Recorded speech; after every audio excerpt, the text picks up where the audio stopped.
frito, podrido sus amenazas a la paz y a la tranquilidad de Venezuela. Así que...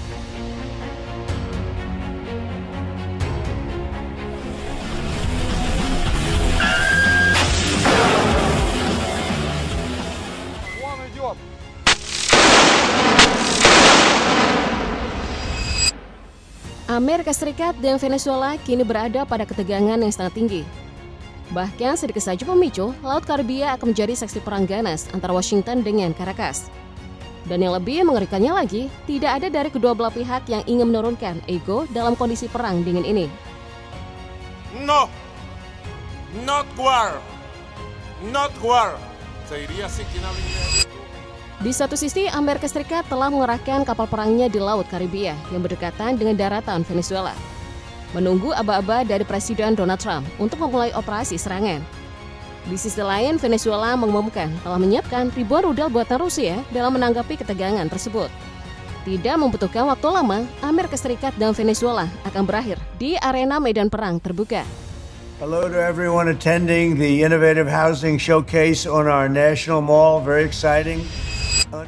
Bisa dikatakan Amerika Serikatlah yang memulai ketegangan ini, lebih tepatnya Presiden Donald Trump.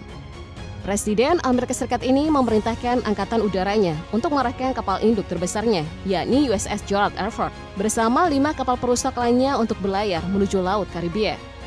Sontak ketegangan pun meningkat setelah mengetahui bahwa kapal induk terbesar di dunia ini mampu membawa 90 jet tempur. Menandai bahwa pengerahan kapal induk ini sebagai langkah awal Amerika Serikat dalam melancarkan serangan ke Venezuela.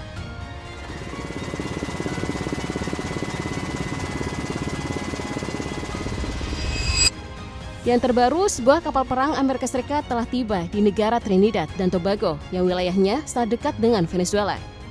USS Gravely, sebuah kapal perusak berpeluru kendali, tiba di ibu kota Trinidad, Port of Spain, pada hari Minggu sambil membawa sejumlah anggota marinir Amerika Serikat dengan dalih akan melaksanakan latihan militer gabungan yang telah direncanakan antar kedua negara.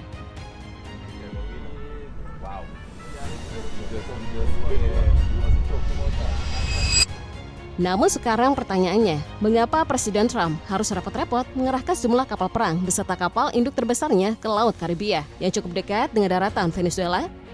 Alasannya karena pemerintahan Trump telah menyebarkan klaim tak berdasar bahwa pemerintahan Presiden Venezuela bernama Nicolas Maduro berkoordinasi dengan kelompok-kelompok kriminal untuk menyerang Amerika Serikat dengan menggunakan obat-obatan terlarang dan imigrasi.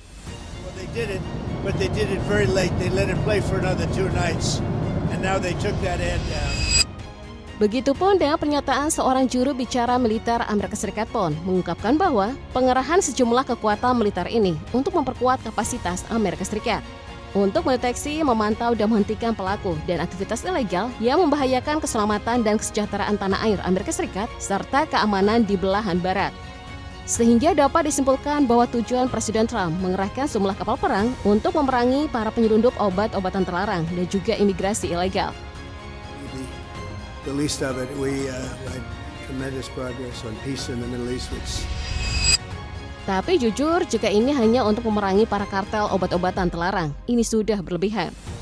Bagaimana tidak, negara gila mana yang dengan kesadaran penuh mengerahkan kapal induknya hanya untuk menghalangi para kartel obat-obatan terlarang dan imigrasi ilegal. Sebaliknya, pengerahan pasukan ini menunjukkan tingkat kekuatan militer yang jauh melampaui tujuan dari pemerintahan Presiden Trump untuk memerangi perdagangan obat-obatan terlarang.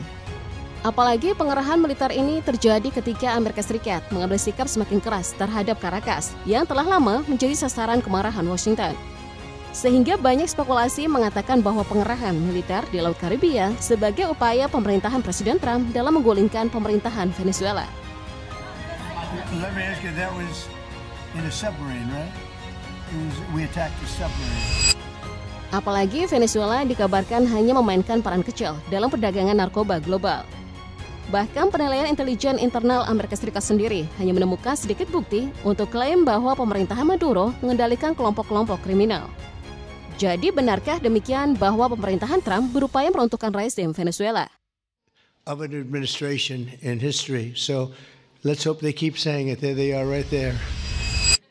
Terlepas dari dugaan tersebut, pemerintahan Presiden Maduro telah mengatakan bahwa mereka akan menanggapi dengan tegas setiap upaya penggulingan pemerintah oleh Amerika Serikat.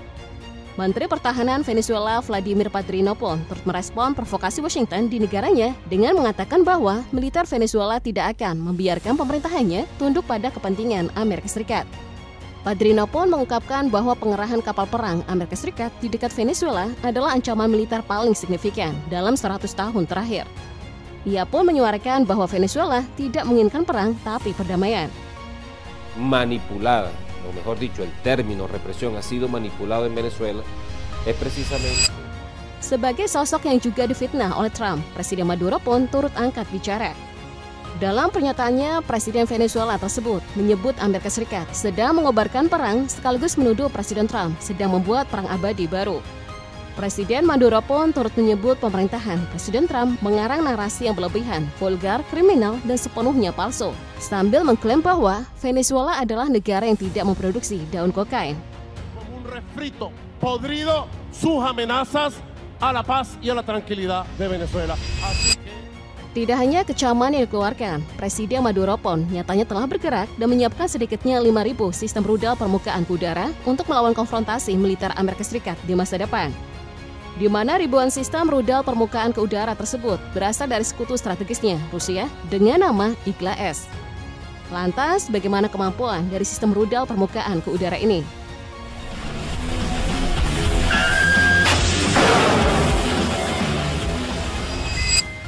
Igla-S tentunya bukan segera sistem rudal permukaan ke udara biasa. Ia adalah generasi terbaru sistem rudal pertahanan udara portable Rusia. Igla-S sendiri merupakan pengembangan lebih lanjut dari sistem keluarga Igla. Itu terjadi pada tahun 2004, di mana Angkatan Darat Rusia mengadopsi Igla-S yang jauh lebih canggih dan efisien dalam melawan ancaman udara.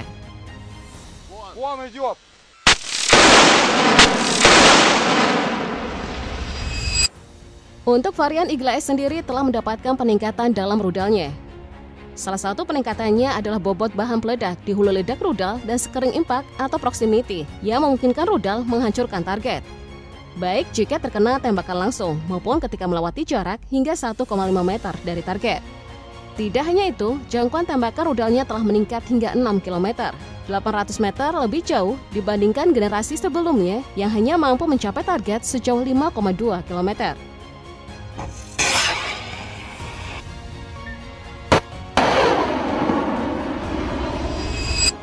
Sistem rudal permukaan ke udara ini pun terbilang cukup fleksibel. Karena Igla-S dirancang untuk mampu menargetkan pesawat taktis, helikopter, drone hingga rudal jelajah. Apalagi dengan membawa hulu ledak high explosive fragmentasi seberat 2,5 kg, sistem rudal ini masih tetap mampu menargetkan target udara setinggi 10 hingga 3.500 meter. Dan yang paling penting dari itu semua, kecepatan rudalnya mampu mencapai 570 meter per detik.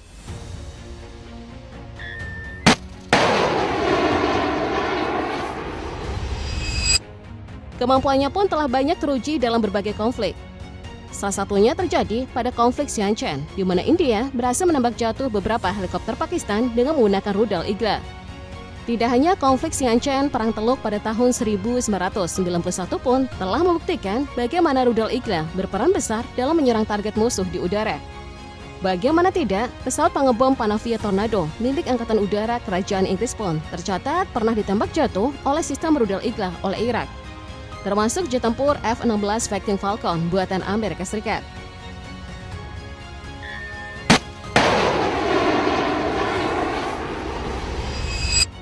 Selama perang Cenepa antara Ekuador dan Peru pun, kedua negara tercatat memanfaatkan sistem rudal Igla sebagai tulang punggung dalam menyerang berbagai target udara. Keefektifannya pun teruji karena rudal Igla berhasil menembak jatuh beberapa helikopter dan pesawat dari masing-masing negara. Selain itu, pada tanggal 16 April 1994, saat pengepungan Gorazde, sebuah pesawat Sea Harrier milik Angkatan Udara Kerajaan Inggris ditembak jatuh oleh sebuah rudal Igla yang ditembakkan oleh tentara Republik Srpska.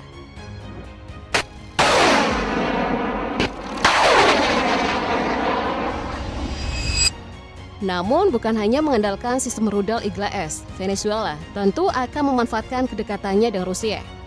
Karena hubungan Rusia di Amerika Latin yang paling menonjol adalah dengan negara Venezuela. Sementara itu, sekutu geopolitik utama Venezuela adalah Rusia. Lantas, mengapa Venezuela begitu penting bagi Rusia? Во многом благодаря его личному вкладу ярким идеям и активной позиции. Sama seperti Iran, Venezuela menjadi salah satu sekutu strategis Rusia yang dapat memberikan Rusia pengaruh di Amerika Latin. Tanpa Venezuela, Rusia akan kesulitan untuk menyebarkan pengaruhnya di wilayah tersebut. Maka kemungkinan besar ketika Venezuela pada akhirnya diserang oleh Amerika Serikat, negara pertama yang akan bergerak mendukung Caracas adalah Moskow. Karena dengan kehilangan Venezuela, Rusia akan kehilangan kaki tangannya di Amerika Latin. Sama seperti kasus Suriah, ketika rezim Bashar al-Assad digulingkan, Rusia saat ini hanya mengandalkan Iran sebagai sekutu strategisnya di Timur Tengah.